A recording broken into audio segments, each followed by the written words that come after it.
नमस्कार दोस्तों।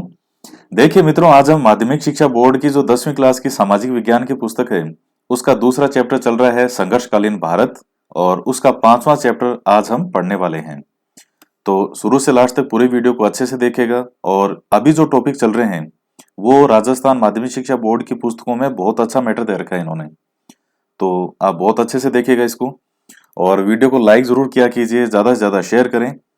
इसके साथ ही जो लास्ट चैप्टर आपको पढ़ाया था जिसमें राव सेखा और हमीरदेव चौहान के बारे में था, उसमें से आपको एक क्वेश्चन का जवाब देना है कि जब अलाउद्दीन खिलजी रणथंबोर अभियान करता है तो अलाउद्दीन का कौन सा सेनापति उस अभियान के दौरान मारा जाता है। क्वेश्चन फिर से सुनिएगा। अलाउद्दीन खिलजी जब रणथंबोर पर आक्रमण करेगा तो अलाउद्दीन का कौन सा सेनापति है जो उस समय उस अभियान के दौरान मारा जाएगा। तो आइए आगे हम पढ़ते हैं। तो आज हम मित्रों पढ़ने वाले हैं वीर शिरोमणि महाराणा प्रताप। इनके बारे में हमने पहले भी वीडियो बनाए हैं, तो आप उनको भी देख सकते हैं, आपको देखने भी चाहिए। तो आज हम पढ़ते हैं आगे। देखिए मित्रों, महाराणा प्रताप का जन्म और कब इनका जो कब ये गद्दी पर बैठते हैं, कब मृत्यु होती है, कौन सी तारीख थी, एक एक पॉइंट इनका महत्वपूर्ण है। एक एक पॉइंट बहुत डिटेल में पूछा जाता है। तो मित्रों, महाराणा प्रताप का जन्म विक्रम संवत 1597 ज्येष्ठ शुक्ला तृतीया रविवार 9 मई 1540 को कुंभलगढ़ दुर्ग के कटारगढ़ में बादल महल में हुआ था। तो मित्रों, जन्म कब हुआ था इनका? 9 मई 1540 को। कहा? कुंभलगढ़ दुर्ग के कटारगढ़ में। कटारगढ़ जो है ये राणा कुंभा का व्यक्तिगत निवास स्थल था, जहाँ राणा कुंभा खुद रहा करते थे। जैसे कुंभलगढ़ दुर्ग अगर आपने फोर्ट देखा है, बहुत ही सुंदर। अगर कुंभलगढ़ नहीं देखा तो फिर कुछ भी नहीं देखा। कुंभलगढ़ जरूर जीवन में एक बार कम से कम जरूर देखिए। कुंभलगढ़ फोर्ट के अंदर अलग अलग जैसे महल हैं, तो उसमें एक है जिसका नाम है कटारगढ़। इसे मेवाड़ की आंख भी कहते थे। इस कटारगढ़ के अंदर एक छोटा सा महल और है बादल महल। तो वहां जो है वो महाराणा प्रताप का जन्म हुआ था। जब आप कुंभलगढ़ देखेंगे तो वहां आपको बताया जाएगा, अगर आप गाइड करते हैं तो आपको बताएगा कि इस स्थान पर वो जो रूम होता है, कमरा बताते हैं कि यहाँ पर इस जगह महाराणा प्रताप का जन्म हुआ था। उनकी माता का नाम था जयवंता बाई। देखिए उम्र जो है ये आपको याद रखनी होगी। 1540 में महाराणा प्रताप का जन्म है। 1541 में बीकानेर के राय सिंह है, उनका जन्म हुआ था। 1542 में अकबर का जन्म होता है। 1550 में आमेर के मान सिंह का जन्म होता है। तो ये कईयों के जन्म जो है आसपास हैं। ये आप थोड़ा सा इस तरह से एक साथ साथ ध्यान में रखेंगे तो आपको याद करने में सुविधा रहेगी। प्रताप महाराणा जो है ये उदय सिंह के ज्येष्ठ पुत्र थे, बड़े पुत्र थे। इनकी माता का नाम था जयवंता बाई। ये पाली के नरेश अखेरा सोनगरा चौहान की पुत्री थी। महाराणा प्रताप का बचपन कुंभलगढ़ दुर्ग में ही व्यतीत हुआ। महाराणा प्रताप का विवाह 1557 में अजबदे पंवार के साथ हुआ, जिनसे 16 मार्च 1559 को अमर सिंह का जन्म होता है। यानी आप इनको इस तरीके से याद करें कि जब महाराणा प्रताप 17 साल के थे तब महाराणा प्रताप का विवाह हुआ। किससे? अजबदे पंवार से। और जब महाराणा प्रताप 19 साल के थे तब इनके बेटे अमर सिंह का जन्म हो गया था। महाराणा प्रताप 32 वर्ष की उम्र के थे तब उनके पिता उदय सिंह जी की होली के दिन 28 फरवरी 1572 को गोगोंदा में ही मृत्यु हो गई थी। मित्रों, ये जो ऊपर जितनी भी लाइनें हम पढ़ रहे हैं इनमें से एक भी पॉइंट ऐसा नहीं है जो कभी एग्जाम में आया नहीं हो। तो इसलिए बहुत आराम से पढ़ेंगे, क्योंकि महाराणा प्रताप के बारे में एक छोटी से छोटी चीज भी बहुत महत्वपूर्ण है और एग्जाम में पूछी भी जाती है। यह भी पूछा गया है कि जब महाराणा प्रताप गद्दी पर बैठते हैं इनकी आयु कितनी थी? तो 32 वर्ष की आयु थी, क्योंकि 1540 में जन्म होता है, 1572 में गद्दी पर बैठेंगे। होली के दिन इनके पिताजी की मृत्यु हुई, तो होली के दिन ही ये गद्दी पर बैठे। कहा? गोगुंदा में। उदयपुर में है गोगुंदा। उदय सिंह का गोगुंदा में ही दाह संस्कार किया गया था। यहां स्थित महादेव बावड़ी पर यह भी पूछा गया है 28 फरवरी 1572 को मेवाड़ के सामंतों और प्रजा ने प्रताप का महाराणा के रूप में राज तिलक किया। महाराणा उदय सिंह द्वारा नामित उत्तराधिकारी जगमाल को मेवाड़ के वरिष्ठ सामंतों ने अपदस्थ कर दिया था। तो मित्रों इसमें देखिए मित्रों, थोड़ा सा आपको मैं इसकी स्टोरी पहले की बता देता हूं कि क्या ये घटनाक्रम होता है। देखिए, ये मेवाड़ है, ये तो आप जानते ही हैं, ये मेवाड़ था। जो मेवाड़ के महाराणा उदय सिंह जी होते हैं, तो इनके कई रानियां हैं। इसमें एक जो जैसलमेर है, ये यहाँ पर जैसलमेर रियासत थी, यहाँ की इनकी रानी थी धीरबाई। चूंकि जैसलमेर की थी और जैसलमेर में भाटी राजवंश था, तो धीरबाई को रानी भटियाणी भी कह देते थे। कोई भटियाणी नाम नहीं था वैसे, लेकिन रानी भटियाणी कह देते थे क्योंकि ये जैसलमेर की थी और यहाँ भाटी राजवंश था, नाम था धीरबाई। और पाली के जो अखेरा सोनगरा जी हैं, उनकी पुत्री का नाम था जयवंता बाई। तो मेवाड़ के महाराणा उदय सिंह जी, और एक तो रानी है जयवंता बाई, और जैसलमेर की रानी है धीरबाई। और भी कई रानियां थी। जयवंता बाई के पुत्र होते हैं प्रताप, और धीरबाई का पुत्र होता है जगमाल। इन दोनों में बड़ी जो संतान है वो प्रताप है। और हमारे हिंदू जो राजा हैं, उनमें सीधा सा एक नियम होता था कि पिता के मरने पर जो सबसे बड़ा बेटा है वही भविष्य में राजा बनता था। अगर पिता ने उस नियम को बदलने की कोशिश की तो फिर भविष्य में विवाद ही हुए हैं। तो चूंकि उदय सिंह जी पे धीरबाई जो रानी है, इनका प्रभाव ज्यादा था, और इनके प्रभाव में आकर के उदय सिंह जी ने जगमाल को अपना युवराज यानी अपना उत्तराधिकारी घोषित कर दिया था। अपने जीवित रहते ही इसे घोषित कर दिया। अब जब उदय सिंह जी की मृत्यु होगी 28 फरवरी को, तो मृत्यु होने के बाद में अब चूंकि प्रताप का अधिकार है, और जिसका हक होता है, जिसका अधिकार होता है, जो वास्तव में सही होता है, तो उसका लोग भी साथ देने के लिए होते हैं। अब जैसे प्रताप का साथ देने के लिए कई लोग आएंगे। और दूसरी बात, प्रताप जो है वो जनता में लोकप्रिय भी है। जैसे आपने बाहुबली फिल्म देखी होगी, बाहुबली फिल्म के अंदर जो बाहुबली होता है, जनता उसकी फैन होती है, वो जनता के बीच में रहता है, जनता के साथ बड़ा होता है। जबकि जो उसमें विलेन का रोल जो एक बल्लाल देव होता है, उसको जनता से कोई मतलब नहीं, केवल सत्ता से मतलब होता है। तो यहाँ प्रताप की स्थिति वो बाहुबली वाली है कि जनता के बीच में बड़े हुए। किक्का कहते थे बचपन में, किक्का जो बच्चा होता है उस किक्का कहते हैं, किक्का या गीगा। तो भीलों के बच्चों के साथ खेलते हुए बड़े होना, संघर्षपूर्ण जीवन देखना, लोगों में लोकप्रिय होना, तो हर तरह से लोग इनके साथ थे। तो गोगुंदा में ही जहां उदय सिंह जी का दाह संस्कार होगा, वहीं उनकी मृत्यु के तुरंत बाद सभी लोगों ने स्वेच्छा से प्रताप को जो है वो राजा घोषित कर दिया, और वहीं उनका जो है राज तिलक कर दिया। और उसमें एक आश्चर्य की बात यह भी थी कि ये जो जगमाल होता है, ये अपने पिता के दाह संस्कार में भी नहीं पहुंचा था। ये कुंभलगढ़ किले में अपना वो राज तिलक करवाने में व्यस्त था। तो इसलिए भी लोग नाराज थे कि केवल सत्ता से मतलब है, बाप से कोई मतलब नहीं है इसको। तो कई कारण थे। तो प्रताप का वहीं राज तिलक कर दिया, गोगुंदा में ही। और उसके बाद कुंभलगढ़ आते हैं सभी, और वहां आकर के इनका राज्याभिषेक समारोह है मनाया जाता है।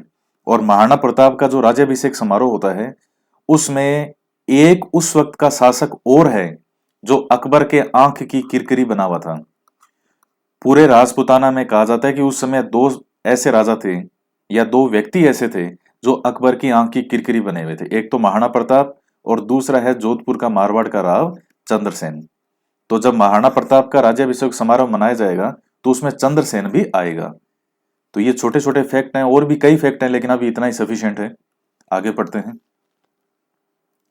तो मित्रों, ये जो घटना हुई थी कि लोगों ने, ये मेवाड़ के इतिहास में पहली बार हुआ था जब लोगों ने मिल करके और उस व्यक्ति को शासक घोषित कर दिया, शासक बना दिया, जिसको जिसका पिता किसी और को घोषित करके गया था, उसको नहीं बना करके किसी और को बना दिया। ये पहली बार हुआ था, और यही मेवाड़ के इतिहास में राजमहलों की क्रांति कहलाती है।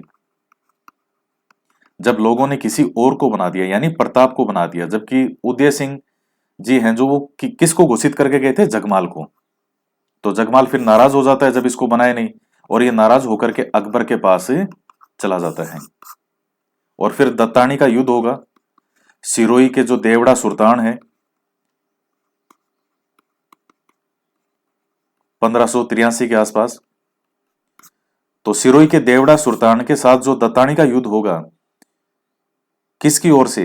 एक तो देवड़ा सुल्तान वर्सेस अकबर ने भेजा था राय सिंह को, बीकानेर के राय सिंह को, और राय सिंह के साथ इसे भी भेजा था जगमाल को। तो इस युद्ध के अंदर जगमाल जो है वो लड़ता हुआ मारा जाता है। तो यहां मृत्यु होगी जगमाल की, इस दत्तानी के युद्ध में। राज तिलक कर दिया, अपदस्थ कर दिया। 1570 में अकबर ने नागौर में दरबार लगाया, जिसमें मेवाड़ के अलावा अधिकतर राजपूतों ने अकबर की अधीनता स्वीकार कर ली। अकबर ने प्रताप को अधीनता स्वीकार करवाने के लिए 4 दल भेजे, और ये एग्जाम में कई बार पूछा गया है। आप JMBT या जमा भाटो याद रखें, जमा भाटो, JMBT। सबसे पहले जलाल खान, दूसरा मान सिंह, तीसरा भगवंत दास और चौथा टोडरमल। कब कब भेजा था? जलाल खान को भेजा था नवंबर 1572 में। उसके बाद दूसरी बार जून 1573 में भेजा था मान सिंह को, जो कि आमेर का था। तीसरी बार भेजा था अक्टूबर 1573 में आमेर के भगवान दास को या भगवंत दास को। यह भगवंत दास कौन है? यह मान सिंह का पापा है। पहले बेटे को भेजा, फिर पापा को भेजा। और चौथी बार दिसंबर 1573 में भेजा था राजा टोडरमल को, लेकिन चारों ही असफल रहे।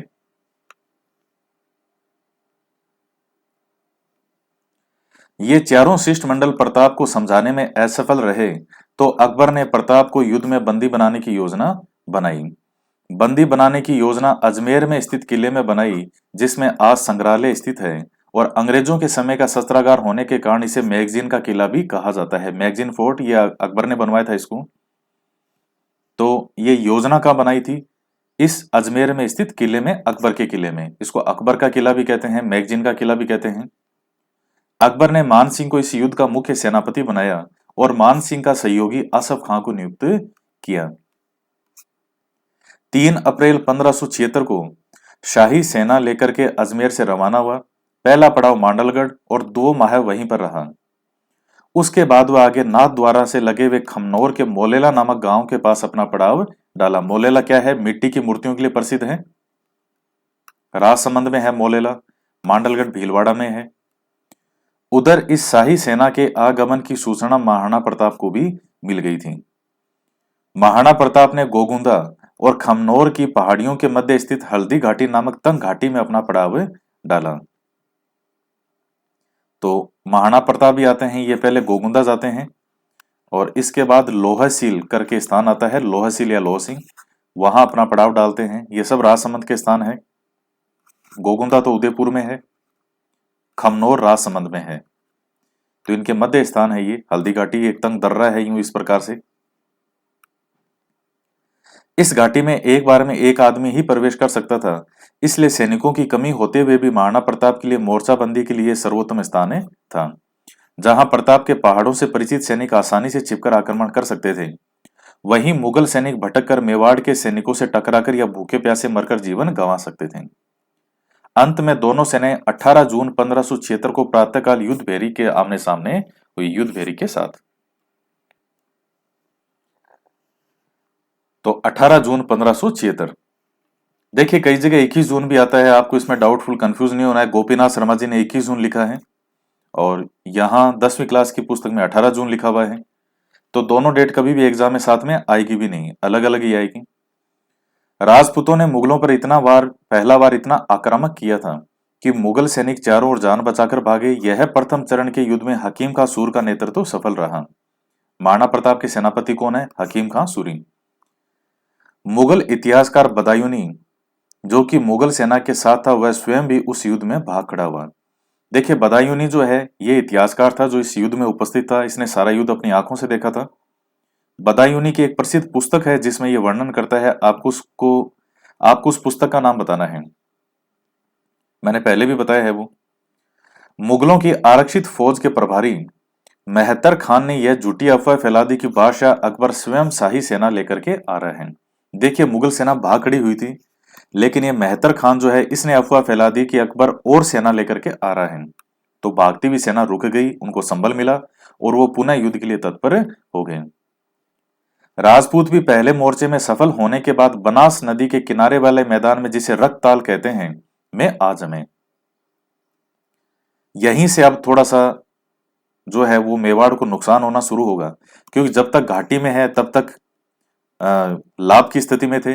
लेकिन जब खुले मैदान में आ गए तो चूंकि सेना इनके पास में बहुत ज्यादा है, सुविधाएं ज्यादा है सारी मुगलों के पास में, इस युद्ध में राणा की ओर से पूर्णा व राम प्रसाद हाथी, ये लूणा है, पूर्णा नहीं है, लूणा है ये, वह राम प्रसाद का नाम पूछा जाता है। रीट का जो एग्जाम हुआ था लास्ट, उसमें पूछा भी गया था कि जो इनका हाथी या घोड़े का नाम पूछा था उसमें, तो हाथी का नाम राम प्रसाद है और घोड़े का नाम है चेतक है। कईयों को इसमें भी कंफ्यूज हो जाता है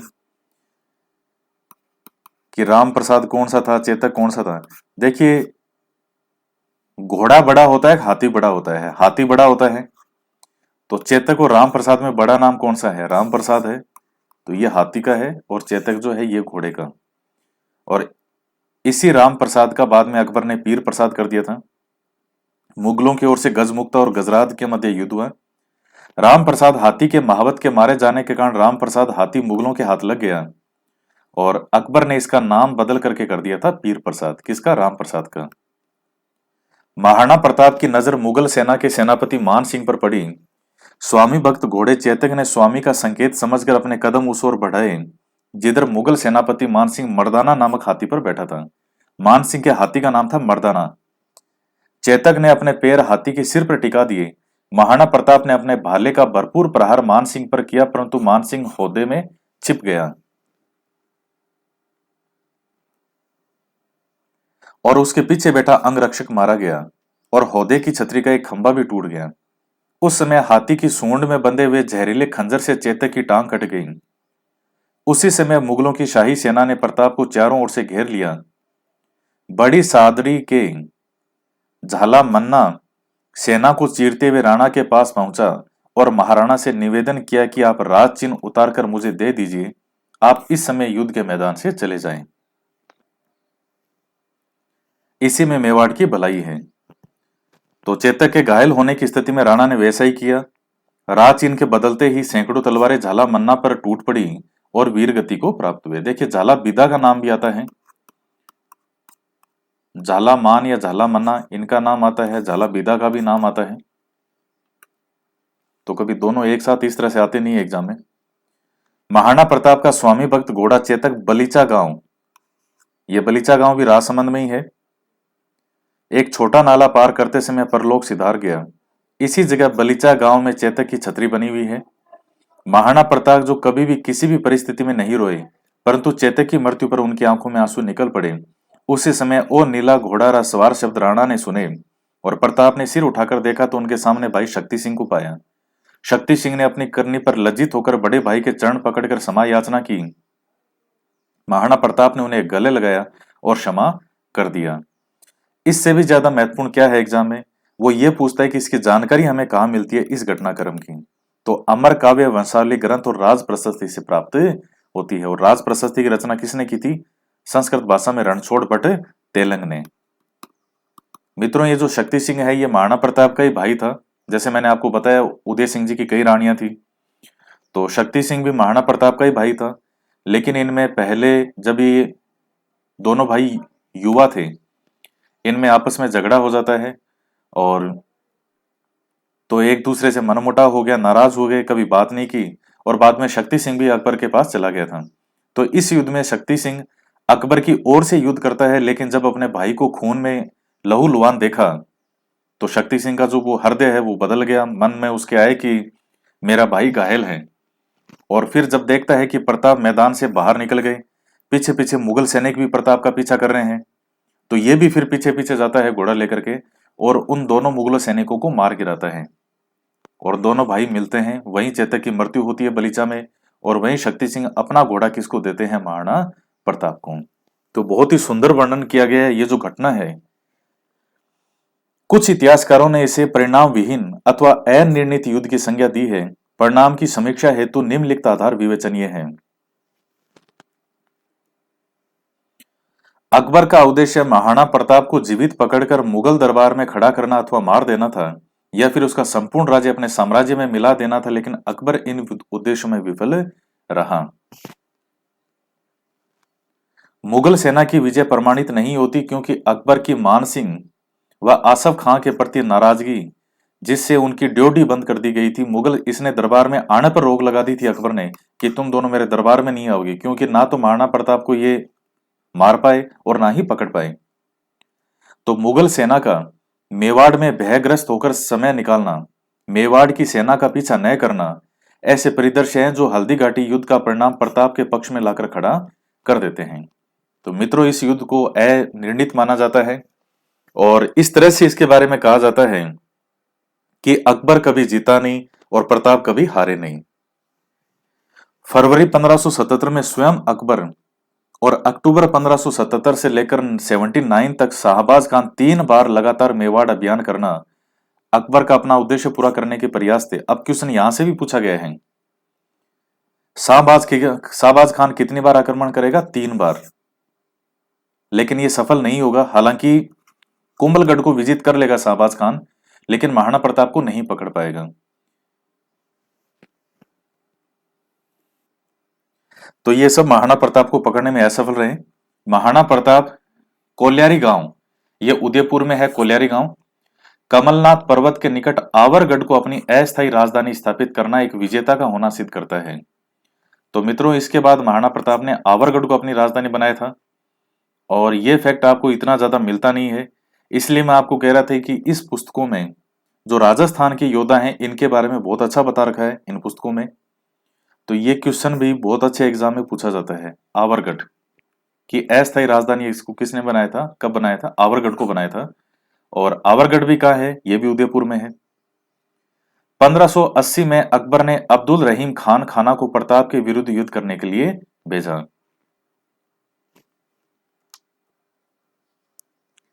अब्दुल रहीम खान खाना के साथ उसका परिवार भी आया था, जिसे उसने शेरपुर में छोड़ा।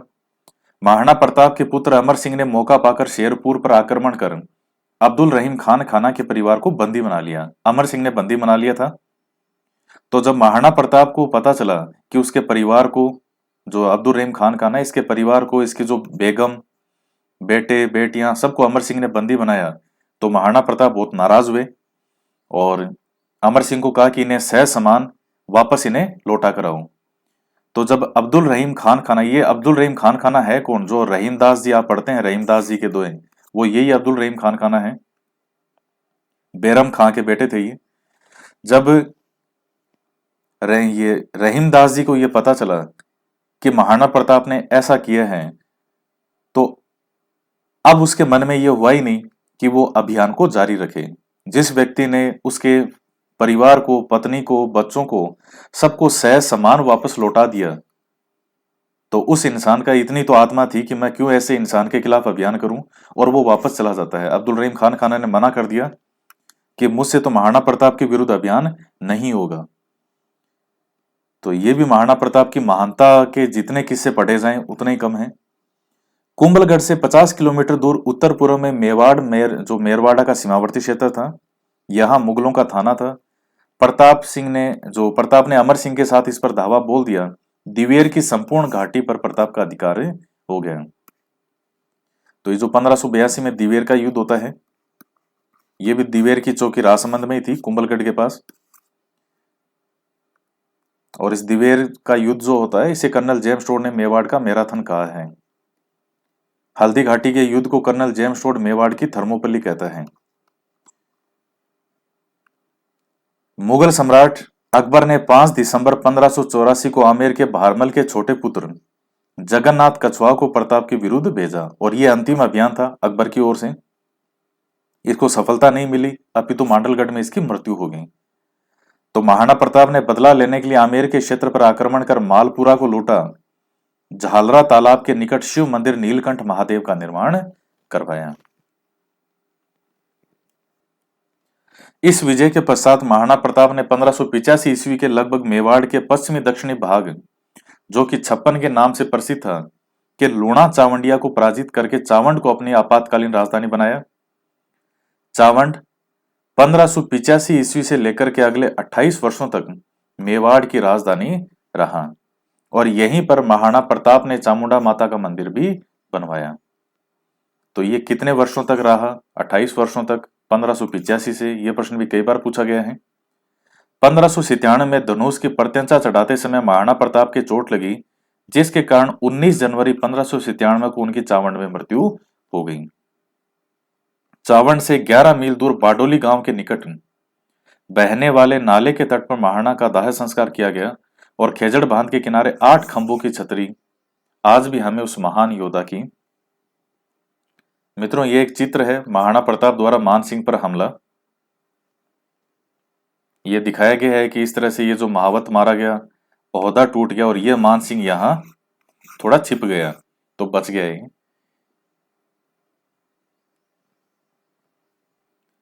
और ये महाराणा प्रताप की समाधि है बाडोली गांव चावंड में। 8 खंभों की छतरी है ये खंभे देखिएगा, 1 2 3 4 5 6 7 8, तो 8 खंभों की छतरी है। प्रताप की मृत्यु का समाचार अकबर के कानों तक पहुंचा तो उसे भी बड़ा दुख हुआ और इस स्थिति का वर्णन अकबर के दरबार में उपस्थित दुर्सा आढ़ा ने इस प्रकार किया कि अस लेगो अणदाग पाग लेगो अण नामी गहलोत राणा जीती गयो दर्शन मुंद रचना उसी निसास मुख मरिया नैन तो मर शाह प्रताप सिंह। आशी यह था कि राणा प्रताप तेरी मृत्यु पर बादशाह ने दांत में जीभ दबाई और नीच समाज से आंसू टपकाए, क्योंकि तूने अपने घोड़े को नहीं दगवाया और अपनी पगड़ी को किसी के सामने नहीं झुकाया।